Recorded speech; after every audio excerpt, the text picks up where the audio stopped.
All right, Chris, we're going to get on with this. All right, this is my first time, so whatever I stuff up, we'll go with it. I'm professional wrestling's oldest rookie interviewer at 59, and we've That's all got right, mate. If something goes wrong, we just move on to the next spot. That's all good. that's it. That's it. You call your spots in the ring. Call them in the ring. Oh, okay, so no, nothing predetermined. Like you don't sit there for an hour like some folks, Oh, and look, there's a bit of that, but it just depends who you're working with, isn't it? Like some guys they want to plan everything, and yeah, some guys will be happy to go out there and just have a play. So it just depends on the day, I think. yes. By the way, I'm Southern Joe, and this is CJ Hench. Now, one thing I've got to ask you about, I'll get back to all that thing about calling the ring, because that's something that's always fascinating since, they've lifted the veil, because being an old school sort of fan, I come from an era where kayfabe was really kayfabe. Like, you're meant to believe that what you saw in the ring was absolutely true. Like, if you chopped someone, it hurt. If you body slammed, it hurt. So, all that. Um, you're CJ Hench. Where does the Hench part come from? Where's the name Oh, come? it's actually that's what I am on Facebook. So my ring name is actually Chris CJ Johnson. Okay. The Hench comes from a period probably about 2 or 3 years ago. I was coming back from a pretty serious injury. I actually ruptured my Achilles Oh, towards the tail end of 2020. So it's right in the heart of COVID, and as we all did, the gyms weren't open, couldn't really work out. So definitely definitely had my hand in the cookie jar a bit too much, mm. and put a few kegs on. So once I was out of the out of the recovery process and able to start really amping up my training again, I basically hit up a coach and got into really good shape. Really good shape. Is that just a conditioning coach or a wrestling coach? No, so like basically a body transformation coach, because I went up to I'm 6'1", Mm-hmm. and I went up to about 104 kilos, which is quite, it's a lot of weight to that frame. And I wasn't in good nick just from not being able to train or run or anything or do really a bit of anything. So I dropped about 18 kilos in about 3-4 months.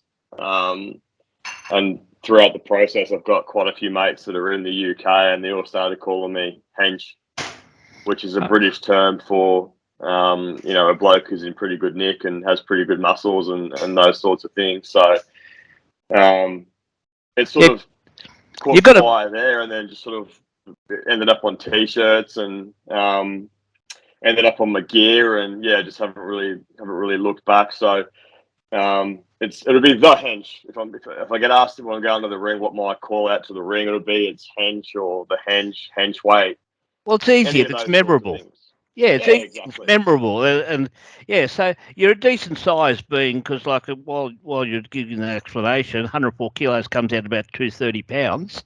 So you're at Yeah. a good size.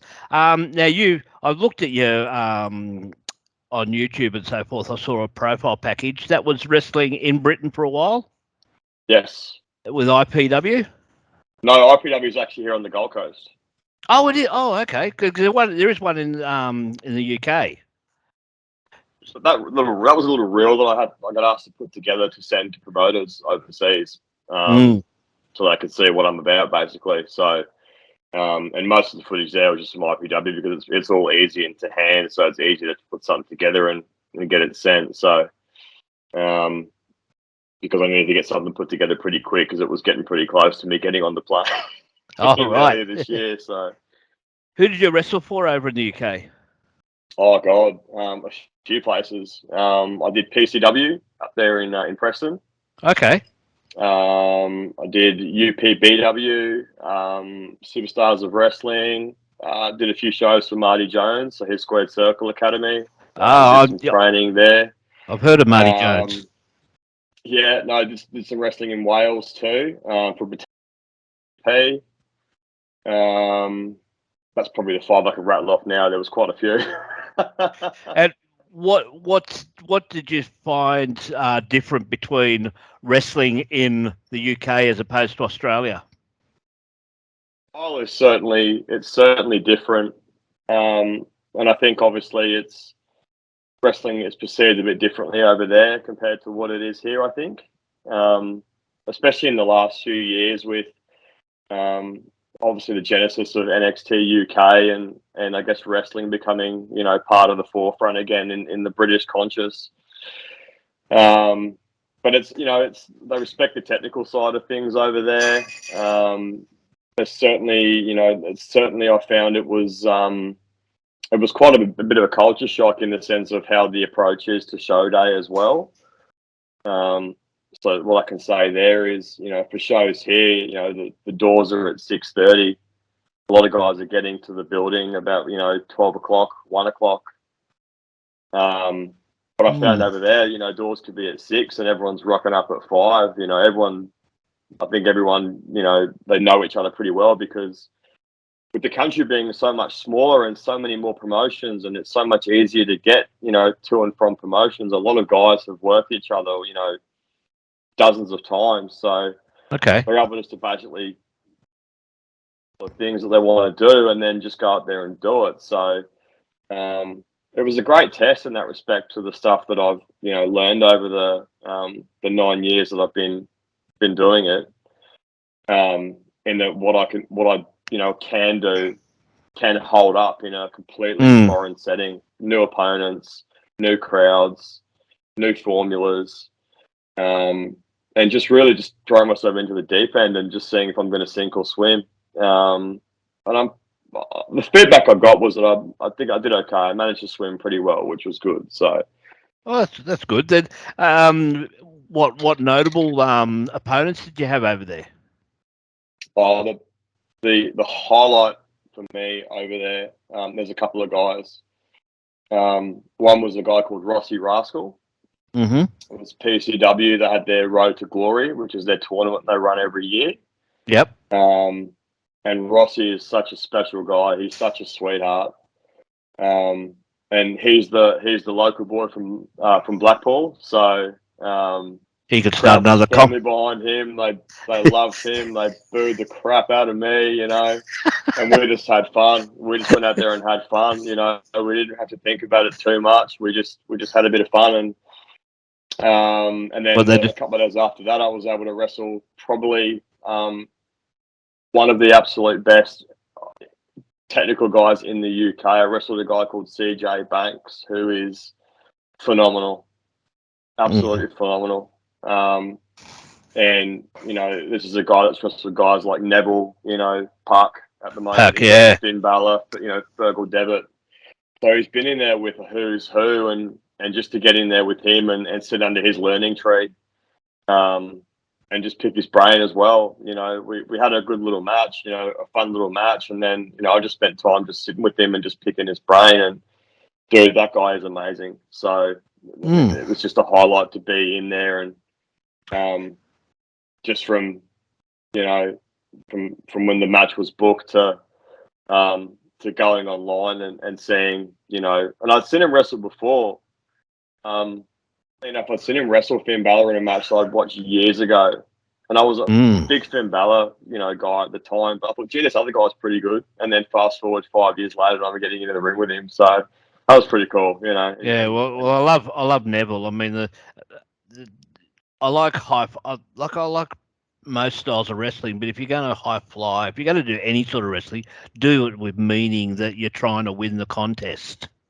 Because that's what we pay as fans. That's what we pay our money to see someone win the contest. Because, I mean, once upon a time, back in the old Barnett days, you're probably too young, probably before you're born. But the Barnett days, you were told who to boo, who to cheer for. Yeah, because if someone did a heinous act or looked ugly, they would that you'd boo them. But if they were a pretty boy, yeah, you'd cheer for them, and the girls all go wild for them. Have you wrestled anywhere else overseas? It was just the UK was this trip. It was the first trip. So um, the plan is to get over to America hopefully sometime next year. Mm-hmm. All right, I've got a hypothetical for you. AEW say offer you a contract. Let's put an arbitrary figure of 100 grand a year under your current ring name, but WWE say they'll put you in NXT for double that, but they control your ring name and intellectual properties. Which way do you go? NXT. Mm-hmm. So even if they give you like a crap name like Grayson Waller or something like that. Oh, Matty's a good dude. He's doing really I well. know. But a lot of people go on about his name, Grayson Waller, because I mean it sounds more like a law firm. Most guys I know still call him Wahlberg, which is his shoot name. So But it's good. There's quite a few Aussies making it to OS, like with Aussie Open and Rhea and Emma, who I actually saw years ago wrestle as Valentine in the PWA in there Victoria. you go. I mean, just going back to your question,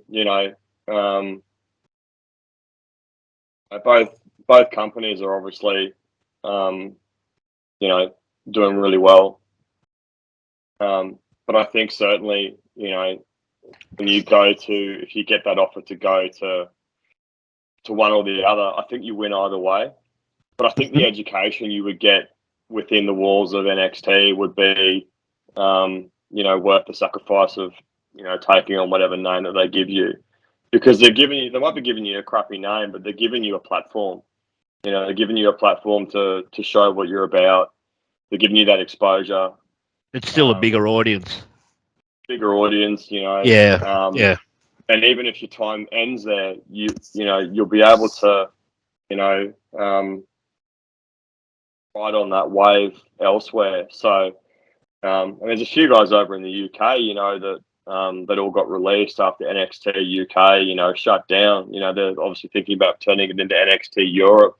No one knows when that's going to be, but a lot of those guys they've got that rub from being under the WWE brand, and they're Mm-hmm. able to, to go places. So there's guys that are getting booked, overseas throughout Europe. There's guys that are, getting a chance to go over to Japan, and because they've had that exposure on that platform. So, I think if you can get that exposure on either of those platforms, then I think you're winning either way. Okay. Because you've got that on your resume. And have you looked at Japan? I've looked at Japan. It's really hard. It's really hard to get in there Okay. um, unless you've got all your sponsorships and your visas and everything taken care of. Obviously, you can Mm-hmm. go there on a holiday like it's no one's business, but it's really hard to get over there without forking out an exorbitant amount of money.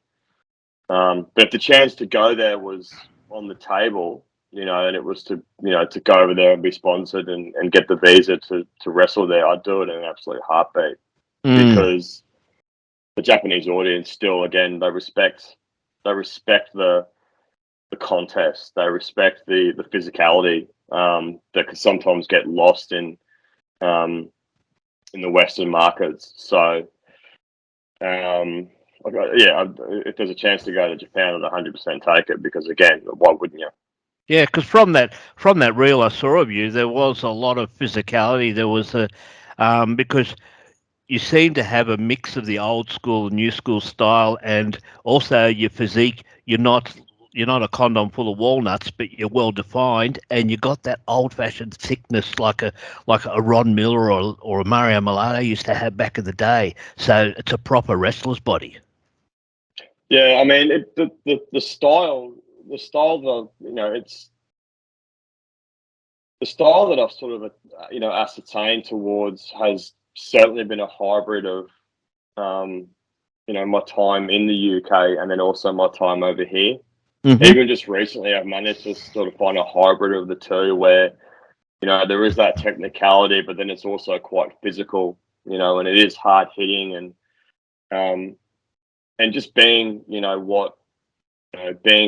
the part that you look like. So I'm never going to go up to the top rope and do a 450. I'm never going to do, Just so I'm you never know, me going to do neither. any flippy stuff. I'm just not going to do that. There's a couple of things I can pull out of my locker if I would ever need them, Mm. or if the time ever called for them. But the style that I'm really trying to focus on at the moment is just making every move look the Legit. part, Yeah. look legit. Even like for me there's the giving of a move to someone, and then there's also the aftermath of giving that move. So Mm. if you slam someone, for example, if you give someone a body slam, stand there, and they're selling their ass off, but you're just sort of standing there doing nothing. Okay, he's selling, but was it really that much of an effort for you to pick him up and slam him then? I get there's Yeah. obviously looking strong and those things too, but for me, it's just little things like, if you pick someone up and slam them, we know how loud that ring is. We know there's a spring there, just adding little things like slamming someone and then, even just bobbing a little bit or jumping a little bit with the Yeah. slam. So really Because putting over the impact that we've just put across to the audience, just little things like that I'm just trying to implement at the moment to really drive home that, yes, I'm doing this to him, but there's an effort on my part for me to throw him over my shoulder and put him in that position. So, well, because a lot of that's guys, I think, get lost in the moment and they just do the move and then they're thinking about the next move. Whereas yeah. do the move Yeah. and, you put a steak in the pan, turn the heat up and then turn it down a little bit, put some sauce on it, turn the heat up, turn it down again, put some sauce on it. Little Yeah. things like that. Well, put it this way: it's like when you watch an action movie. You might see this car chase with this high spot. Well, what a car chase might say: high spot here, high spot there, high spot here. But Yeah. eventually, the the the hero has got to look around, and all of a sudden, he's taken that moment to look around, and then look out! A bad guy's coming after him. And I suppose you guys are the same in that um, you've you've avoided a big clothesline. You turn around, but thump, he's hit you with another clothesline or whatever it is. You know better than I. But us as fans, we got a chance to sort of react, and also too with a lot of shows you're doing, because I remember I heard a thing about Lance Storm saying that one advice Jim Ross gave him was to have a breath every now and then, so then the commentator can sell you and say, but they can't sell you if they have to keep on calling holds, keep on the clothesline slam, applying mare, this, that, and the other. If they're calling that, they can't take a breath and say, look at this CJ, he's going to be a champion. Oh, Oh, 100%. by the way, what gold have you held? Tag team, so the secondary or the IC equivalent, and held the top strap too. So been lucky enough to be a Grand Slam, if you want to call it that. In which Fed? Which company? IPW, STW, WB, PW, just a couple of feds that I've managed to win belts at. Yeah. Okay. Winning Okay. a belt doesn't I know that. it's Yeah. not a big thing for me. It's having a really good match. Just going back to your point before, we're talking about obviously the commentators and putting you over. One of the best bits of feedback I got when I was overseas was I spent a bit of time with Sam Grabwell, who was out of NXT UK, and Sam's phenomenal too. He's just brilliant. And I was getting set to do an event that was for TV, so it was a TV taping. So I just hit him up just for to just ask for advice, anything they're looking for, and all those things. And he sent me some stuff that I've just run with every show, and it's think about the moment, not the move. Mm-hmm. And every time I'm getting in there working out a match, I'm not thinking about the move. I'm thinking about what's the moment going to be. What are we going to get out of this move at this moment? And it's just changed my whole way of thinking in regards to putting a match together. So all credit to Sam Grabwell. James Mason was the same. I did a show for him and got some great feedback from him too. And he's the same. Just focus on the moments. Focus on the moments. The moves. Everyone knows what the moves are. They know what the moves are, but make them think about that moment for that second, and you'll be golden all the way through. Mm. I suppose also don't make it predictable either, because you'd like to be surprised that, oh, instead of he's done a clothesline, oh, he's gone into a crucifix cradle or something like that. Sure. Yeah. Yeah, that's interesting. So who actually in the beginning, who trained you? So I trained it over here. I started over here, training at what's called the IPW sweatshop, which was run by a gentleman called Peter Hawk Ball, who was one of the founding promoters in Queensland in regards to bringing wrestling to the state. And I joined there just after he handed the promotion over to his stepson. And I've been lucky enough to be trained by the same man who trained Tony Storm. So Tony Storm actually graduated. I say graduated. She's originally from the Fed that I initially started with. Okay. Which is IPW on the Gold Coast, because Tony's a Gold Coast girl. So I saw from your profile that you're originally from Melbourne, and I thought you might have trained in Melbourne or so. But how long have you been in Queensland for? So I was born in Victoria. I moved around when I was younger, quite a fair bit all over the world with my mum and dad. We were pretty much on a plane every few months to a different country. Oh, so I came to the Gold Coast in 2016. So I settled down here back in 2016 and had some time in Brisbane before that. So that's sort of why Queensland. So from Victoria, but you don't get the weather down there like you do up here. So I know. Well, I'm originally from Sydney, but I moved down here in 1990, chased a girl, and got married. But that's another thing. Well, I was born in 1990, so there you go. All right. So, what influenced you to get into wrestling? I mean, we're all fans. We're still all fans. Well, who did you look up to and say, well, I want to be like him? Well, the biggest thing for me was, you get to the point where you've watched it for the first time, you gravitated to who you gravitated to. So I grew up during the Attitude Era. So there was, Rock, Triple H, Stone Cold, Taker, Kane, Foley, Dudley Boys, Hardy Boys, Edge and Christian. There was really an all-star lineup every week. So looking back on it, it's impossible not to like it. Yeah, because it was just so good. And then as I got a bit older, and I'd always been pretty active in sports and things, so playing footy or playing soccer or anything with the ball. But I still always like watching wrestling, and then it got to the point where I just decided I didn't want to get to 50 and go, I should have had a crack at that, because there's guys even now that, and good luck to them, that start at 50. Because they just want to have that experience, and honestly, good luck to them. I didn't want to get to 50 and think it's too late and have any regrets, about not doing it, not having a crack and seeing what happens, And, I even said, if I just have one match, I'll be stoked, because I can say that I've had one match. Now, of course, that didn't happen because I've had quite a few since, but yeah, it just came from not wanting to get to 50 and not wanting to have any regrets. I'm not afraid to have a crack. I'm not afraid to fail. You do things for a lesson or a reason.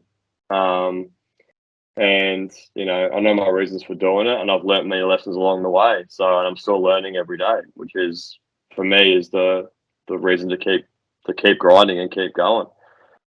Can you see yourself going beyond 50? I don't think so.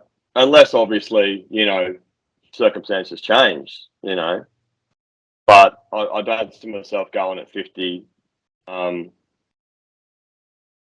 not having gone anywhere. Because nowadays, okay, back in the Attitude Era, anyone. They were trying to get rid of Ric Flair, and he was at that time in his mid-40s. But now you look at someone like the AJ Styles and a few of them. Mm, They're actually AJ Styles is 44 this year. Um, mm. Billy Gunn has probably got the best physique in AEW, and he's 60. Jeff Yeah. Jarrett's there at 60.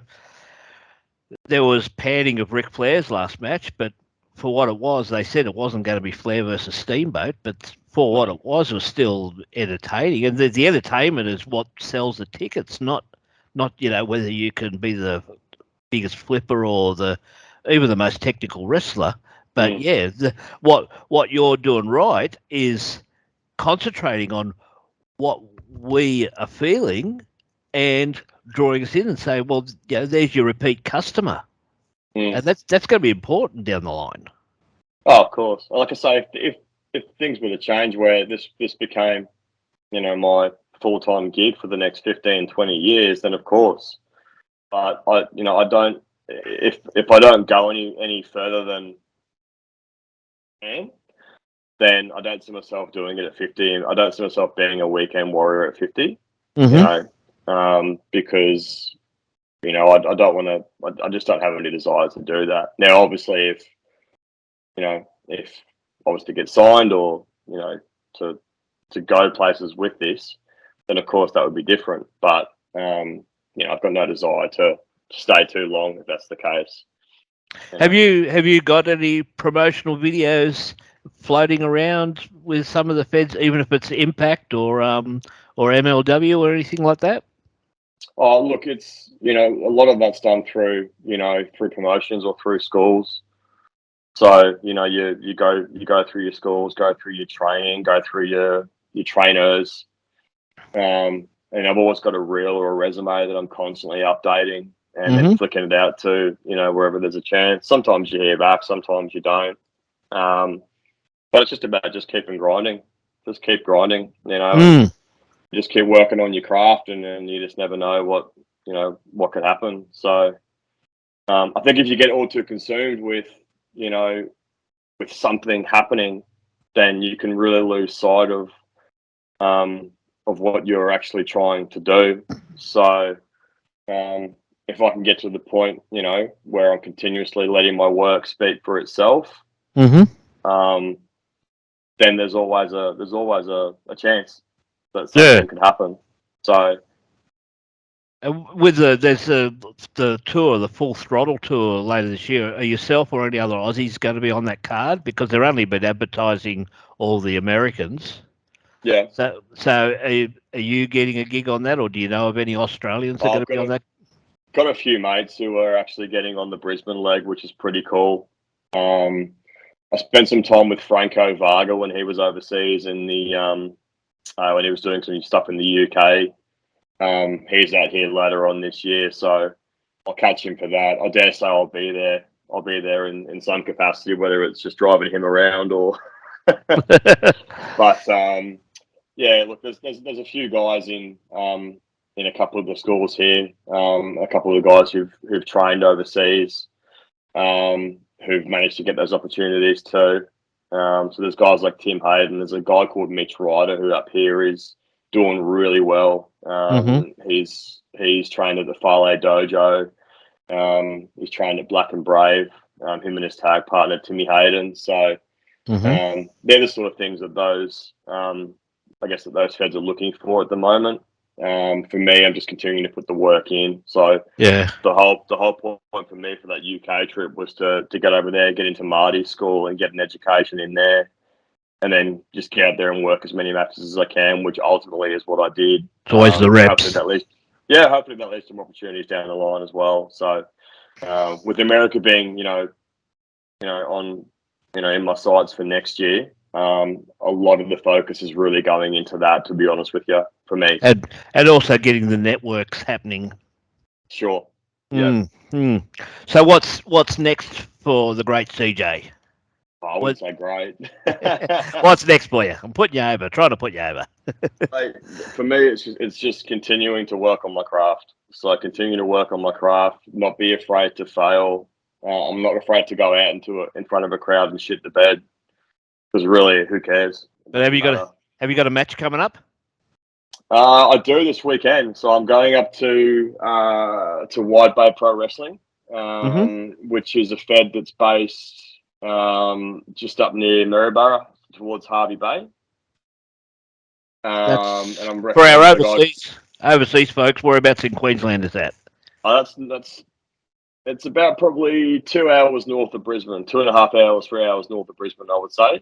And I'm fighting a guy called James Yeager for the brute force title, so one of their Oh, titles. okay. So Okay, you got to cut a promo for this weekend. Cut a promo. no, I'm cutting a promo. I'm actually going to film a promo tomorrow, so I'll have to Well, leave it here's all your me. chance. Hey, practice one. Go on, give me I what you need to got. practice it, mate. I'm a one take guy, so don't worry about that. So you'll see the promo when everybody else sees it. So No, because I thought, just get stuck in. No, you're mate, yeah, but yeah, I don't give my best stuff away. So yeah, no, hey, there you go. Make them buy the ticket.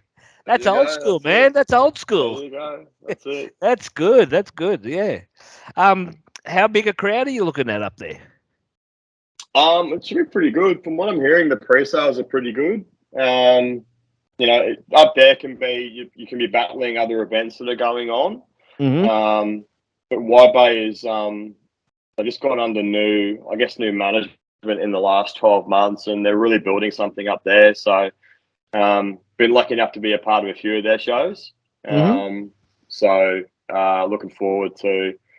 I think there's a 6-match card this weekend, so looking forward to getting up there and just putting on a good show for them up there. So we might get 200 plus, I would say, maybe 250. Okay. It's It's around could be about more. around about the size of the PWA shows I watched down here back in 2006. I scored Sure. I scored free tickets on the local radio station down here in Melbourne, and because I remember the last time I went to local wrestling, like I was like late '80s, and it wasn't all that crash hot.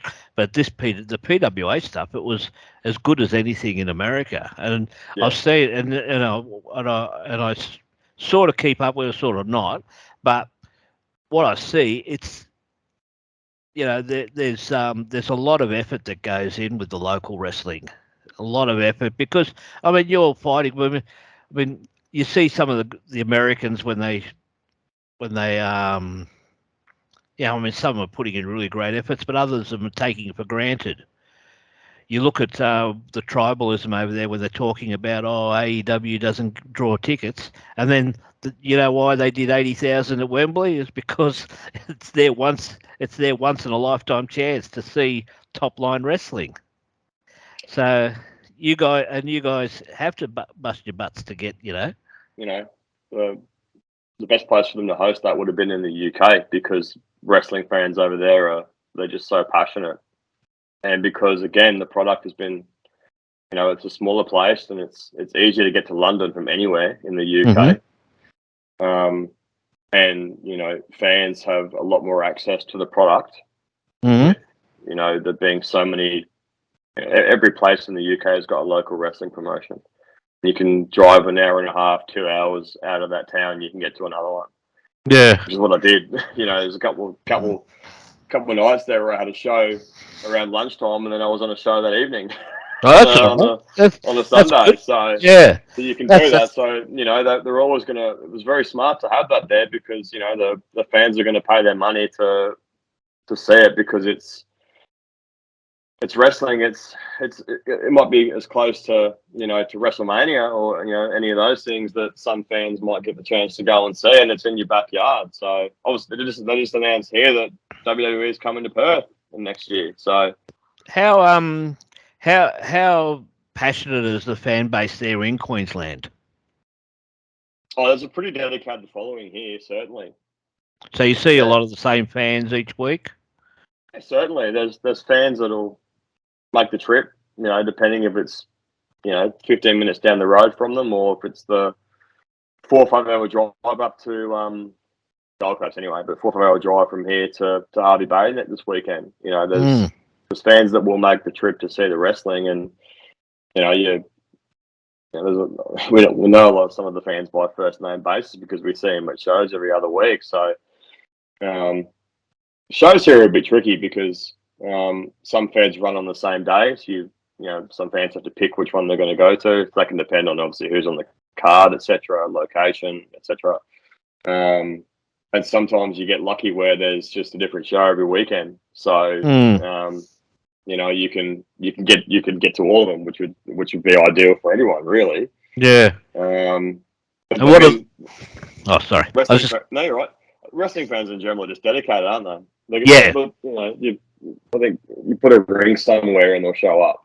Yeah. So. Well, I've been following it for 50 odd years. Not the last few years. I follow more of the backstories than I do watching the in-ring product. Sure. But it's good. But watching your reel, it was good to get back into watching a local product again because since family stuff took over, because PWA, when I was watching the product down here in 2006, I was actually going every month with my oldest son, and we had some guys like Crackerjack and Cletus and Slex, Mad Dog McRae. Yep.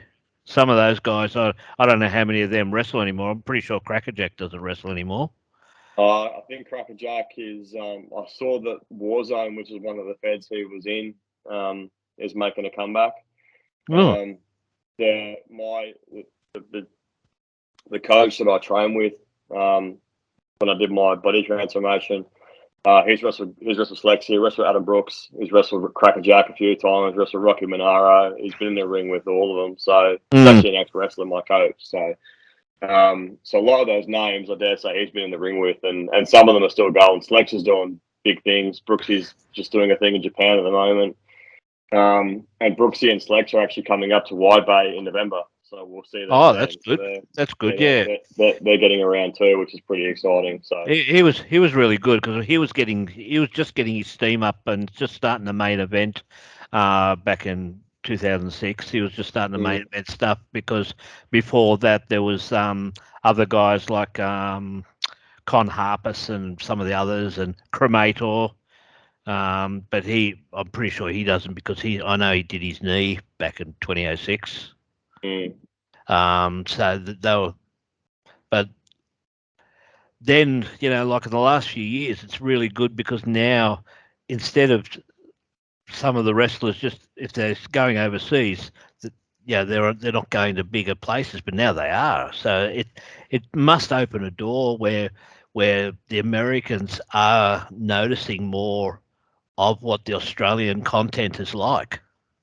Yeah, certainly, and a lot of that's a big motivator for wanting to get over there, in the next 12 months. So, because the Australian representation at the moment is quite high. So, there's guys that are really leading the pack in terms of the quality of their in-ring work. So, it's definitely encouraging, us Aussies to work harder. But ultimately, in working harder, hopefully the fruits of our labour will produce. So, and they're in feature matches. They're not just fodder. Because I mean, when I've gone back to that PWA, the one international we had a guy named Jason Helton, and his claim to fame was being squashed in a squash match by the Undertaker. But they got to say ex-WWE wrestler. Yeah, good luck. Simply because he was on TV one time in a squash match. Good bloke, good bloke, good sized bloke and Canadian. So it was quite good. But it was good. It's good seeing when you get some, because like I've seen Ken Anderson come out to Australia a couple of times. He was on Outback Championship Wrestling. I don't know if you got that up in Queensland. He came to a Queensland fed as well. He came to a fed called Venom Pro Wrestling and did a tag match here. So he was definitely here. We saw him. Did you get to meet him? I went to the show. I didn't get to meet him though. Okay. Have you met any big time wrestlers apart from some of the ones you mentioned in the UK spot? I mean, I've gone to meet and greets as a fan when I was younger, but well, I did that with Road Warrior Animal. You get the Yeah. pose of road warrior animal. I mean, you look at my arms. I mean, my goodness, his arm was bigger than my leg. I've been Yeah, to meet and greets when I was younger, but it's different now. Like in terms of, I think you look at it differently when you actually work in the ring. You look at you look at a wrestler differently compared to looking at them as a fan. because you're looking at Um, it like a salesman poten- will watch another salesman in a job, yeah, because potential it's your colleague one job. day. Yeah, Yeah, of course, yeah, but you're also yeah, looking to say, well, okay, let's see what he did, because I saw yes, in your highlight reel you'd using the Stone Cold Stunner, but I can't pick where it is. But to me, there's a feeling that there's some small variation in your stunner. Oh, that's just something I pull out of my ass every now and then, to be honest, mate. But it looked good, and it looked good for the reel, so we shoved it in. Yeah, no, because also the good thing was that your opponents sold it for you too. They sold it well for Yeah. you. Well, that was the night I actually won. If it's the clip I'm thinking of, it's actually the night I won the heavyweight for the first time. You So had a he sold it like $1 million for me. yeah. It But was, I'd go in and do it without the kick. I just go jumping in and that's the variation. Okay, that's yeah. the big yeah, So because you didn't have the kick. it's like the old Mikey Whipwreck, the whippersnapper, where Okay, he just yes, jumps up and does it. He doesn't kick him in the gut or anything. He just jumps into it and but hits him with it. okay, but going a little bit behind the curtain sort of thing, isn't the kick in the gut just the the sort of warning to say, hey, the stunner's coming up? Much like when The Rock will kick someone's shoulder, that's like the thing to say, hey, get ready, you're about to take a people's elbow. Well, again, if you think about the moment of the move, it could be what I'm leading up to hit it. So a lot of the times I'll just get on my knees and stalk them a little bit, kind of like Randy Orton, similar to that, Uh-huh, uh-huh.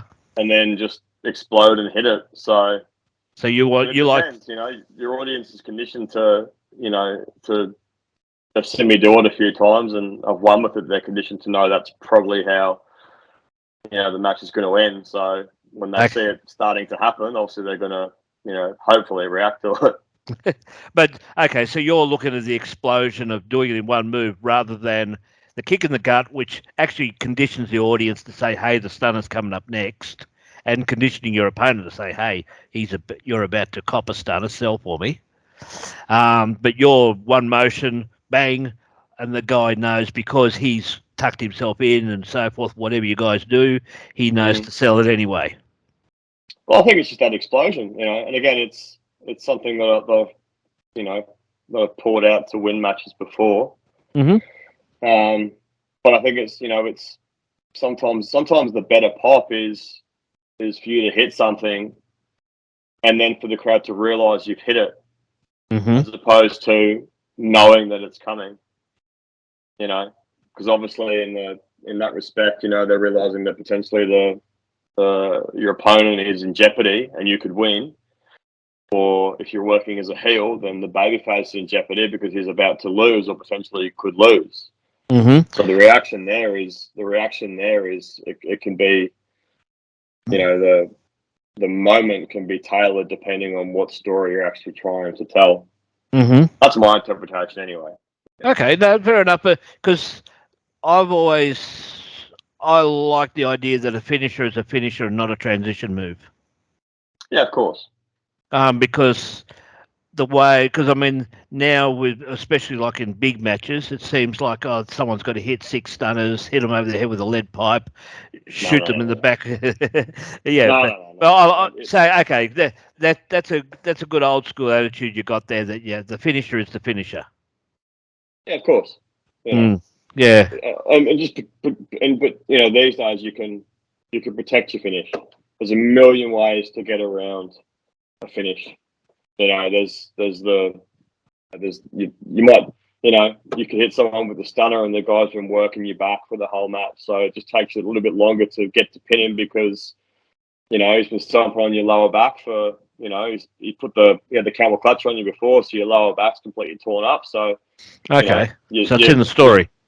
might be in the story, you know, or you just take a little bit too long to pin him, or you hit him with a move and he sells it outside the ring, so you've got to go out and get him back in, and that takes too long, so he gets time to kick out. There's always a way to do it. You know, Yeah. there's always a way to do it. It's about the moment, not the move. That's again the most important thing. Yes. The moment is more important than the move. That makes a lot of sense to me, because it's funny, because being how far back I go, a lot of younger folk might not have seen some of the really old wrestling. Like, you can see some of the old Channel 9 stuff on YouTube, of the Barnett days. And I remember, because I remember when they showed a clip from America, which then was like seeing a piece of gold. Harley Race winning his first title off Terry Funk. And you know what he used as a finisher? Grapevine suplex. It was because in those days it was about the combat, the battle, and one guy just all of a sudden, the kayfabe is that, okay, he's got his man so worn down, he's managed to get a big suplex on him, he's winded him, 1, 2, 3. But obviously the real thing is, we've got the crowd where we want them. Let's go home. But just 1 second. Sorry, my phone's about to die. I just realised I was going to be charger. Hang on 1 sec. Sorry. You're all right. You're all right. This is, you never know. It might get edited out. Oh, well, it just cuts me out. That's what we do. That's all right. It's the old thing we say in wrestling, mate. You just fix it in post. Yeah. Well, if it's a live match, hey, just fix it in post. Go. So yeah, or go to the next spot. Or here we go. Yeah, here we go. He's there. Yep, all nice and centered. We're good. I'll just actually, too. Jay said he wanted wrestling dad jokes.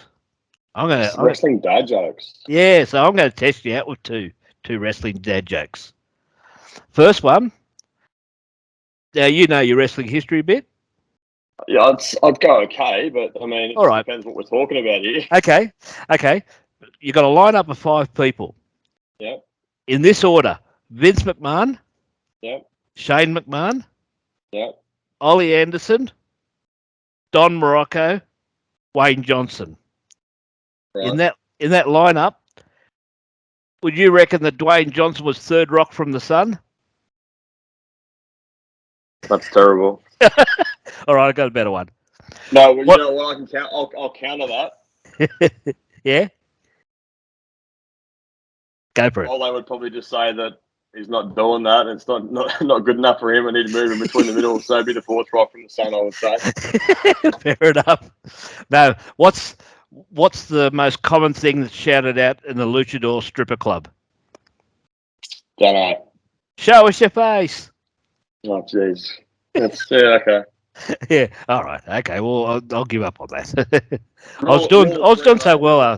In wrestling, mate, you're allowed. You know, you do 2, and then you don't get the third one. So I think that's all I got anyway. And I said, as I said, he said he wanted wrestling dad jokes, and there are 2 that I had in my stockpile there. But I mean, the only third one I would have said was Honky Tonk Man. But anyway. I wasn't a fan of his, as you can tell. Well, okay. One last thing. Then I'll let you get going. It's been nice chatting to you. You're my first interview. Yeah, your first interview. CM Punk, all the stuff that's happened with him. Would you be allowed to say whether you believe it's a work or a shoot, with him being fired and all the backstage stuff?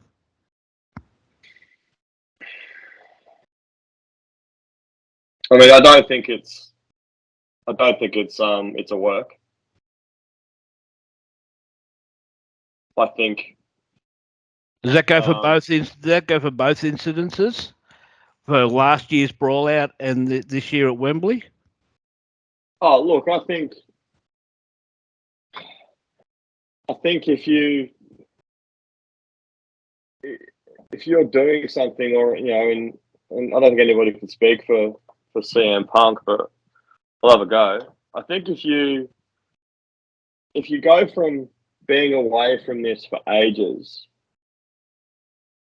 find you find your passion for it again, or and and you come in with, maybe the rose-colored glasses, come in with the intent of really trying to have a red-hot crack, and is he is an old school guy, who can still actually get in the ring and wrestle, which is there's not that many of them left,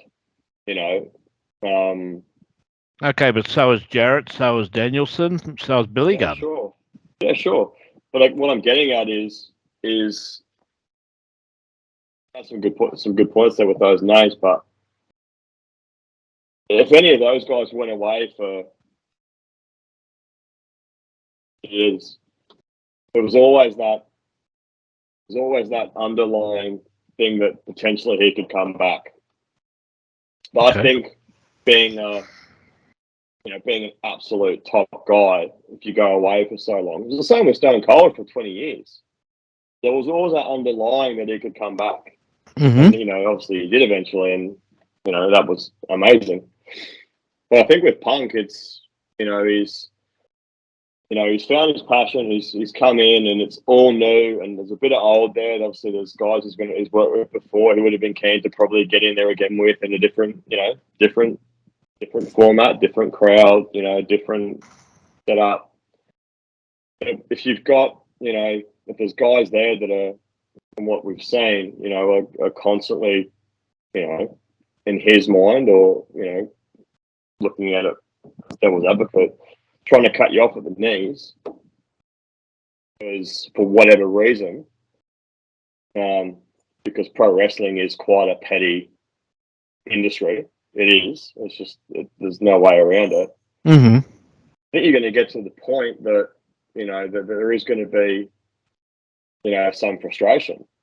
And I think obviously when Punk left the first time, he was very, very, very frustrated, and he decided to leave. So good luck to him. That one I could see, but here's where I sort of have less. My point first, and I'll finish my point first, and then Go for it. Definitely weigh in. But I think if you've come in, you're up and about, you're ready to go. There's guys you want to work with, and there's guys you don't get on with in this all the time. You still go in and shake their hand, because at some point you're going to be across the ring from each other, and you're putting your life in their hands, and vice versa. Yeah. So there is that part of it too. But I think we don't see everything. We can read all the BS that gets put on the internet, and we can all the rest of it. But when you start to bring, if you start airing your dirty laundry in public, or it starts to get aired in public, it can also be quite off-putting for the audience. But it also can just piss you off to no end being in there, because it's the same as you going to work every day. I don't know what you do for work, but it's the same as you going to work every day, and as soon as you walk in, you see that one person who just irks you. And it just ruins your whole day. It ruins your whole day, or your boss says something that you don't agree with, and it just really irks you, and it gnaws at you.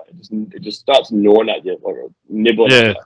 Yeah. And eventually it's going to get to the point where you're going to look down and realize that your foot's missing, because it's been nibbling at you for that long that it's actually taken a piece of you. And then to the point where, there's little things that are happening, like, he's been put in a position, other people don't want him in that position. He's got time, he's put time in. There's guys that haven't had as much time in. I think for every intent and purpose, he's been trying to put things in place to make the product better, which is really what everybody should be trying to do. Yeah. And I think some people just didn't like the way he was going about things, and they had their own way of weighing in or airing their displeasure. And I think it just got to a point where he just had enough of, I guess, copping this stuff, same way that they probably had enough of copping whatever they were copping from him, if everything's to be true. And it just got to the point where they met in the middle, and it just exploded. And then obviously, it's not the first time this has happened, and it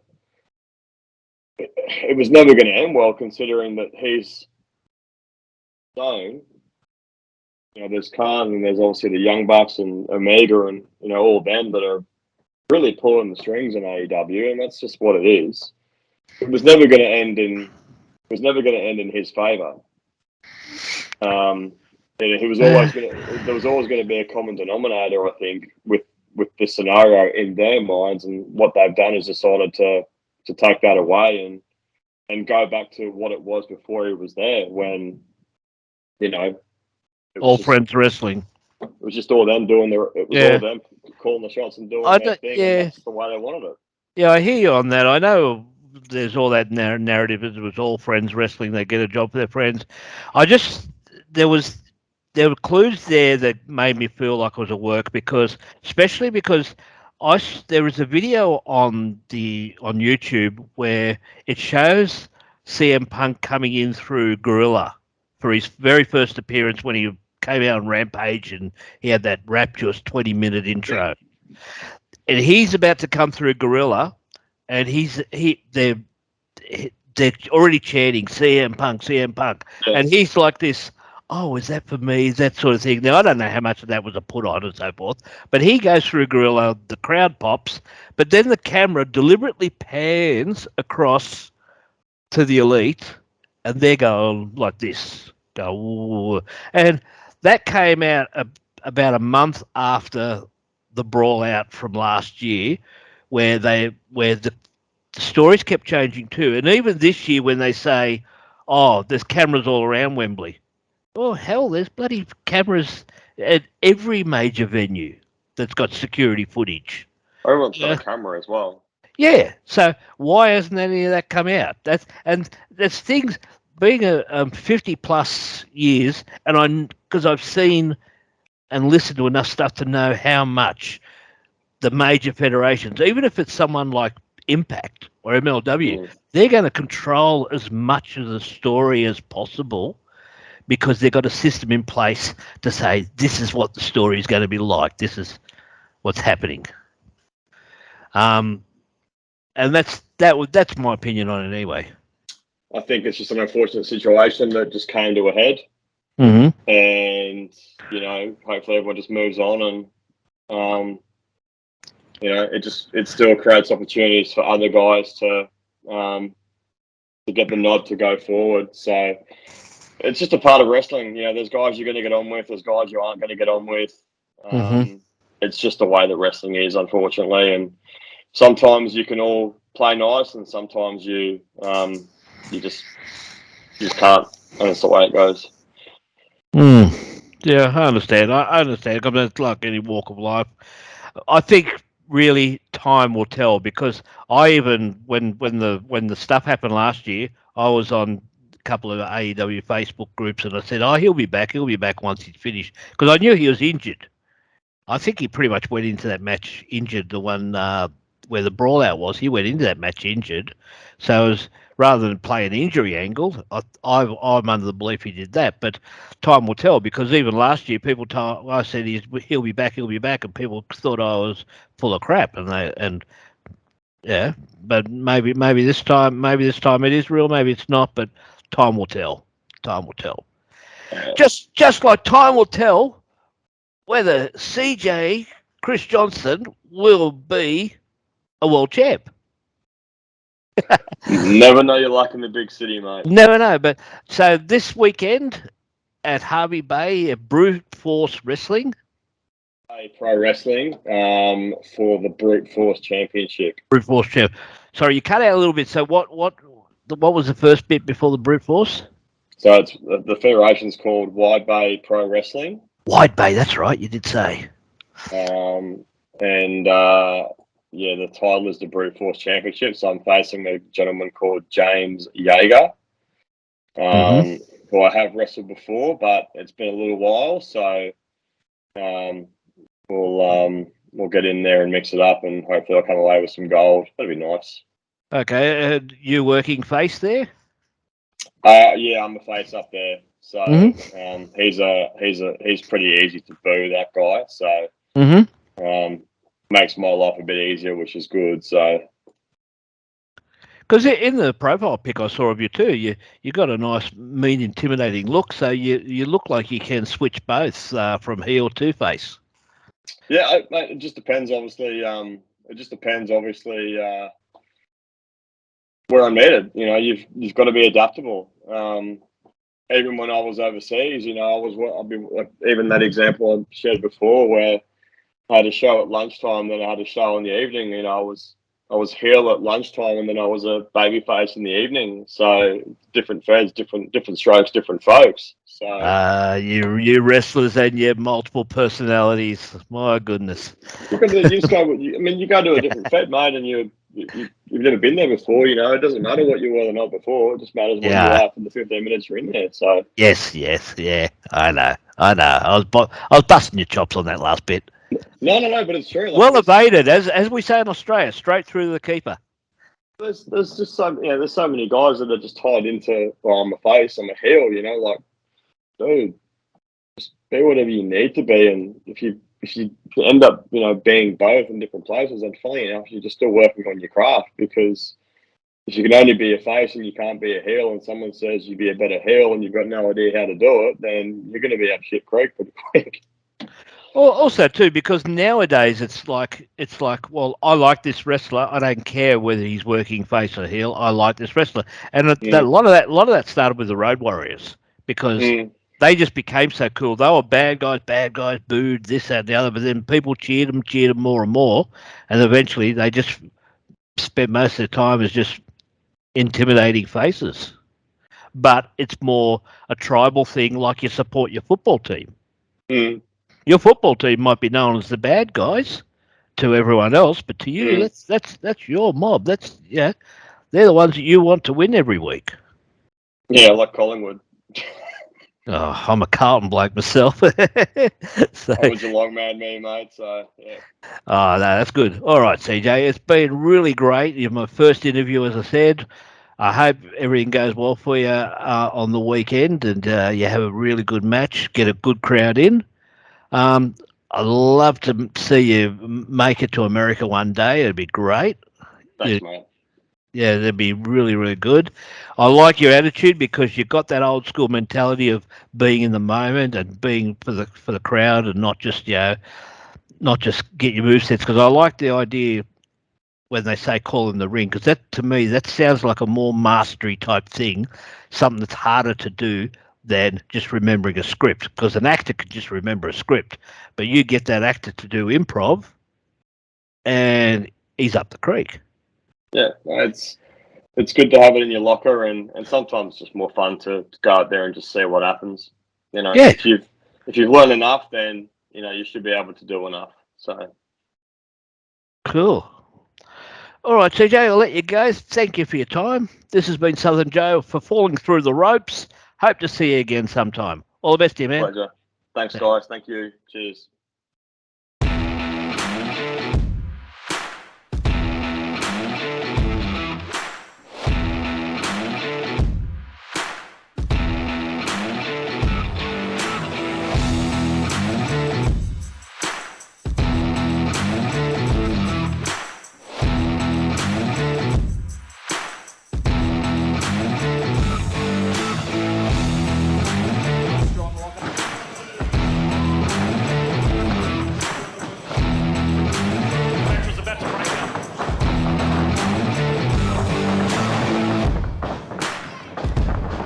Jace, this is it. This is two of the best in Queensland going head to head. And two dudes that just hate each other's guts. There's no love.